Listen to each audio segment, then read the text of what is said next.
সকাল থেকে বসি আছি তো মোটর সাইকেল আনা খুব ভেজাল তো সার্জন ধরেছেন মামলা খাচ্ছিলাম ডালিয়া ব্রিজত ওই জন্য আনিনি আর মোটর সাইকেল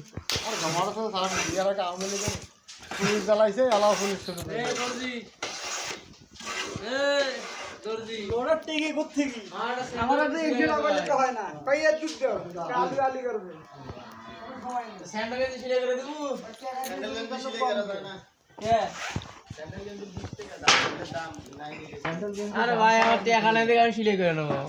স্যান্ডেল গেঞ্জি আর গামছা কোনোদিন সেলাই করে না আমার স্যান্ডেল ছিঁড়ে গেছে